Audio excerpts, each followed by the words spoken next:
Hello, glorious souls, and welcome to another delicious infinity soiree. This evening, we are going to delve into the delicacies of discerning our purest, truest, divine inner voice of pure consciousness, the luminous light of our I am presence, of our heart, of our pure beingness, of our soul. And so, there's a wide, magnificent, infinite grand symphony of love that is unfolding. And this is the truest voice within us.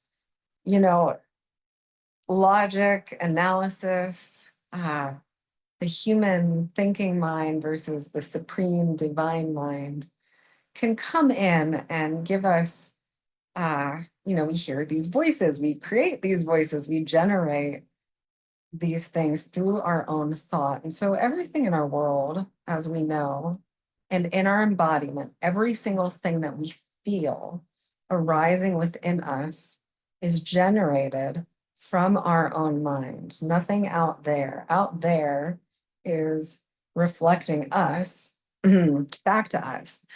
And so we're going to go into the subtle nuanced spaces of this, because oftentimes if we feel like something doesn't feel good, we can make an association with something outside of ourselves.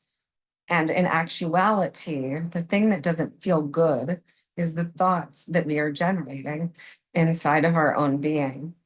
And so when we have a thought arise and it doesn't feel good, we can recognize that that is not the pure and true voice or perspective of our I am presence. When it feels good and juicy and delicious and enlightening and enlivening and expansionary and inclusive and enveloping, that is our true voice. So our inner voice of our pure power, our inner source of love, our I am presence will always be benevolent, soothing, clarifying, calming, delectable, inspiring. It will always be inclusive. It is a self-love that is all enveloping. So, even in the spaces of self-love, we can get into, I'm going to love myself, this self. And yes, that is good, but that is a very microscopic aspect of the equation. Pure, genuine, richly embodied, divine self-love is inclusive of the total self. It is looking for the win, win, win, win that feels exquisitely amazing to all beings.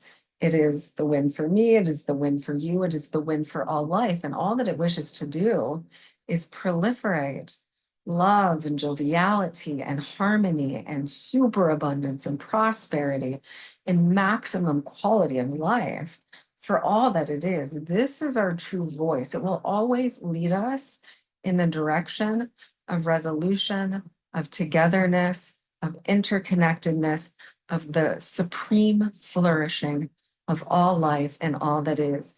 And it's a balanced equation, including ourselves and including all life. It is a balance. It is a synergistic harmonic that creates just extraordinary wealth and beauty for all that is, the flourishment of life. And so this voice will always be the voice that leads us into union and oneness and harmony and togetherness and goodness. Goodness. Intelligence is intelligent because it only wishes goodwill, well-being, and thriving for its full self. And so, there can be these dynamics of self and other. And the actuality is it's all one self. We are all one being, one consciousness, and we are here to flourish the totality.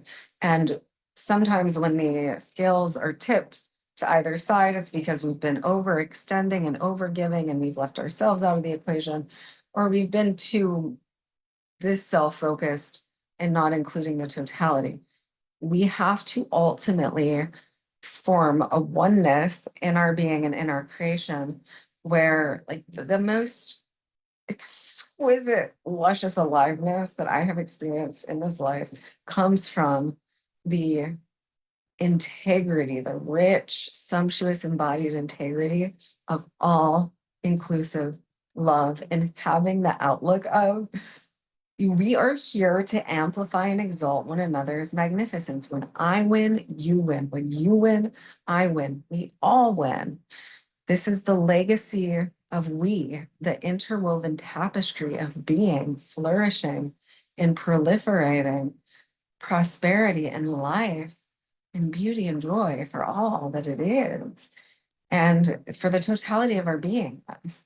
And so our truest, purest voice will always be extremely benevolent, caring, kind, inclusionary, and it will feel good and peaceful and restful and rejuvenating in our being. And so from this point of awareness, we can discern the voice of empathy. That the greatest expression of discernment is empathy. We recognize love for all life, for the total self. And any other voices that are arising, we can then just distill into these it's coming from somewhere else within us. And that's okay. We can empathize with ourselves, but return back home to the supreme orchestra of the divine orchestration itself and know that it will feel resonant, it will feel blissful, it will feel like pure love if it is our true voice. And that is how we know. I hope this serves you deeply. I love you so incredibly much. And I look forward to convening and weaving magic again soon.